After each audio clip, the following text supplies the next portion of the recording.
Imagine being told that you are better off poor, cold, hungry, and living on tree bark in the truth, meaning the Watchtower Society, than being independent and financially well off outside this religion. This is the most shocking and outrageous talks ever presented on JW Broadcasting. Now, that's not satire. That's not a joke. That's not an exaggeration. That is the direct teaching shared by Stephen Lett, one of the high-ranking members of the governing body of the Jehovah's Witnesses. But in their material prosperity, both sons fell out of the truth. The sister tearfully remarked, "I would rather be back in Siberia, eating the bark off trees to survive, but with my two sons still in the truth." Today we are going to break down this teaching, why it was said, and what Stephen Lett and the whole governing body was trying to put across to the members, why it matters, and what it reveals about the priorities of the Watchtower Bible and Tract Society of Pennsylvania. This is not an accidental speech. This is a pattern. It's a thread that is shared consistently in many, if not most, of the JW Broadcasting. It's a pattern of manipulation, guilt, and fear that has shaped millions of Jehovah's Witnesses. My desires got the better of me, and I was so distressed. But Jehovah's kindly telling me, "Barak, be realistic. A divine judgment is coming. Everything that seems so stable will be uprooted." Material things, property, money, or a prominent career, it's all temporary. Seeking those things is dangerous. Jehovah wants me and others to survive the coming calamity. And that's what I want. I need to get back to seeking great things for Jehovah. Well, that's just a possibility of how Barak might have been thinking. But did he accept and follow the counsel?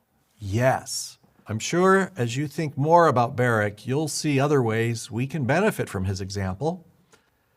In today's world, many people are seeking great things for themselves as they pursue secular education and secular work. Many believe that the key to success and the key to their and their family's happiness involves money and getting more material things, or a resting place in this system of things. Such thinking could influence us. Now, this is not a sudden presentation. This is a well-articulated and calculated system of mind control. I just did a video the other day about how the Jehovah's Witnesses accidentally disclosed their mind control systems in their effort to showcase their meticulous planning system of events and midweek meetings. I'll leave a link at the end of this video so that you can be able to watch that mind-opening analysis of how the Jehovah's Witnesses have developed a sophisticated method of controlling members such that members cannot think outside what the governing body is telling them to do. And this talk is one of those revelations of how sophisticated this mind control system is that has been refined by the governing body of the Jehovah's Witnesses. Let's begin with what Stephen Lett taught in a talk entitled, "Beware of the Power of Materialism." In this presentation, Stephen Lett discusses a sister who was exiled in Siberia. They were so poor, so cold, and so hungry that they survived on the tree bark. And yet, in his words, they were happy because they were in the truth. Let's listen to Stephen Lett as he presents this testimonial. A small number of Jehovah's people today are being distracted by materialism. So since this is not an imagined, but it's a real danger to Jehovah's people, let's discuss the theme, beware of the power of materialism. I recall the story of a sister and her two sons who were exiled to Siberia. Now, they were very poor. In fact, they were so poor, at times they had to literally eat the bark off trees to survive. But they were happy because they were all in the truth. But years passed, and the three of them had opportunity to immigrate to the United States. The two sons got excellent jobs, high-paying jobs as machinists, but in their material prosperity, both sons fell out of the truth. The sister tearfully remarked, "I would rather be back in Siberia, eating the bark off trees to survive, but with my two sons still in the truth." If you are enjoying this video, kindly do me a favor, like, subscribe, and smash the notice bell so that every time I upload a new video, you will receive a notification. If you have any comment or you disagree with me or some of the facts I've mentioned here are not correct, please put that in the comments below. And here is what Stephen Lett says, quoting what the mother had said. "I would rather be back in Siberia eating the bark of trees than here in America without my sons in the truth." And that quote is an emotional anchor to the entire message. This is more than a touching story. It is a tactic. Lett is presenting a choice: stay loyal and suffer in poverty, or become successful and fall away from God. He frames material comfort as spiritually dangerous. In fact, he calls materialism Satan's most effective trap. It may well be that Satan's most effective trap against Jehovah's people in these last days is materialism. Here's Stephen Lett again. Well, numerous other experiences could be related that illustrate the power of materialism. In fact, it may well be that Satan's most effective trap against Jehovah's people in these last days is materialism. But now you might be thinking, well, isn't sexual immorality by far the number one cause for disfellowshipping? That's true. But we don't have figures for ones who fall away to materialism. They're not disfellowshipped. And furthermore, how many who succumbed to sexual were first weakened spiritually by materialism? Well, at least we can say that materialism is one of Satan's most effective tools or traps against Jehovah's people today. Now, that's not a small statement. Now, of all evils in the world, why only pick on materialism? Why single out people who want to improve the quality of their life, to live out of constant stress and bills, not to feel guilt about buying something nice? And here is a kicker. He tells the audience, none of us is immune. In other words, he is saying all of them, especially his hearers, the message here is actually that what happens to those sons of the sister could happen to you. You are also prone to actually falling out of Jehovah, falling out of the truth because of wanting comfort. The implication here is clear. If you are comfortable, if you are ambitious, if you are building a better life, you might be spiritually compromised. This is control through simplicity. Let's unpack the deeper message here. Now, Stephen Lett doesn't just caution against materialism, he pushes an extreme that even simple personal upgrades are suspect. He shares an old example of buying a drill, then wanting a better drill, and then realizing he was falling into Satan's trap just for wanting a drill with a flashlight. Here's Steve. In fact, that makes me think of the story a circuit overseer told many years ago. I was a young teenager. That was over 50 years ago. He and his wife lived in a little trailer they would park by the Kingdom Hall. And he told in one of his talks how he bought a drill to do work on his trailer. But then shortly after he bought this drill, they came out with a reversible drill. And he thought, well, that'd be nice to have a reversible drill. It would be much easier to extract the drill bit out of the hole. So he bought a reversible drill. Shortly after that, they came out with a reversible drill, had a little light on it. You pull the trigger, a little light would come on, and he thought, that would be really nice. My drill doesn't have a little light on it. He was about ready to buy this latest model, and then he said, wait a minute, what am I doing? How often am I going to be drilling at night? But he told that to illustrate how that materialism can get a hold on any of us. He was being manipulated by Satan's system. How often am I going to be drilling at night? Now, this is meant to be a humorous statement. The message is that desiring anything beyond the bare minimum is dangerous. He builds on this metaphor about staying in a hotel. He says you wouldn't want to redo the carpet because you are there for a very short period of time. And he says, we are going to check out of this old system. We are going to check into the new world. So we keep it simple. We are temporary residents.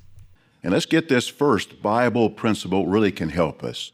Micah 7, verse 7, but as for me, I will keep on the lookout for Jehovah.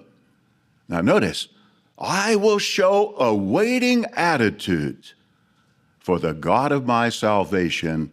My God will hear me.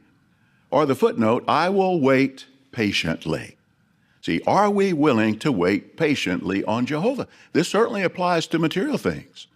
Jehovah, in effect, is telling us today, I'm giving you a spiritual paradise right now. Be content with that. Don't try to get your physical paradise now. I'll give you that later. But the question is, are we willing to wait on Jehovah? See? Or do we, in effect, run ahead of him and try to acquire physical paradisiac conditions for ourselves right now at the expense of spiritual activity? Ecclesiastes chapter 3, verse 1 says there's an appointed time for everything. Well, Jehovah's appointed our time, especially these last days of the last days, shortly before the last day of this old system, not as a time to seek and spend time acquiring physical comforts, but rather as a time to beautify the spiritual paradise and help others join us in this paradise. No wonder at 1 Peter 1:1 and 2:11, God's people are described as temporary residents. And it's real protection if we think of ourselves that way, temporary residents. Now, the illustration has been used of staying in a hotel room. Now, when you're in a hotel room, you're a temporary resident. You might do a few things to make your stay more comfortable. You might rearrange the chairs. You might reposition the lamps. You might buy some flowers, put it on a table. You might spray some air freshener.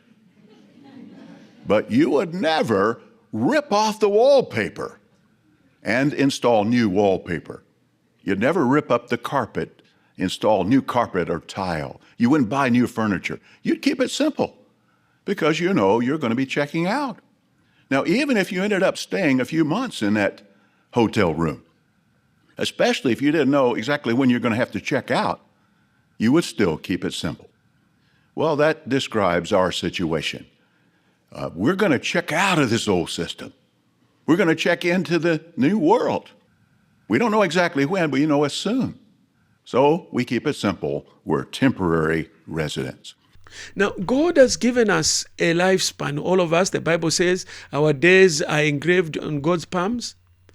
And you have to make better use of that lifespan. No one knows when they are going to die.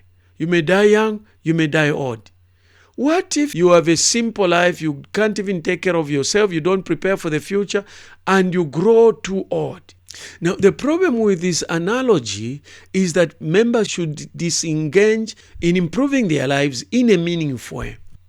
By the end of this video, I am going to tell you the real reason, the motive behind this message. You have to watch up to the end to actually know the real intention of this teaching.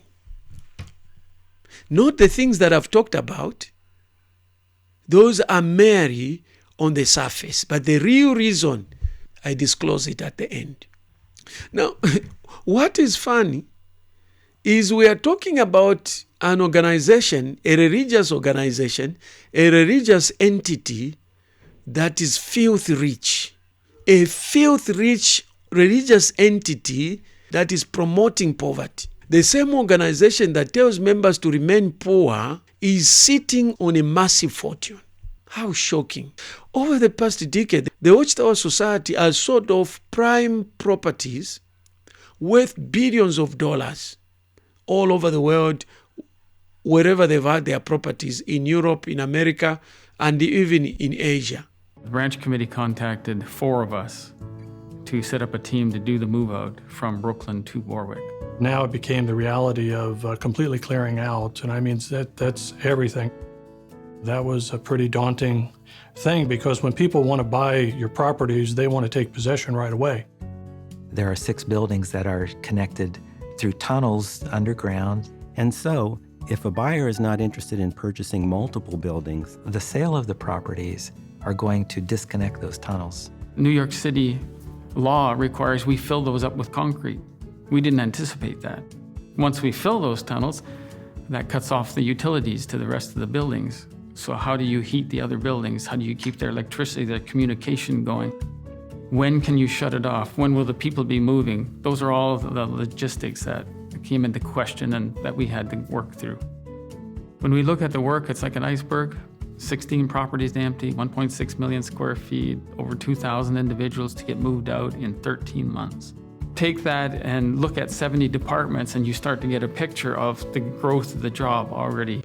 The Brooklyn headquarters alone, some sources say all properties combined and the Jehovah's Witnesses, $2 billion plus. They now own a luxurious headquarters in Warwick, New York. They operate a vast media publication operation.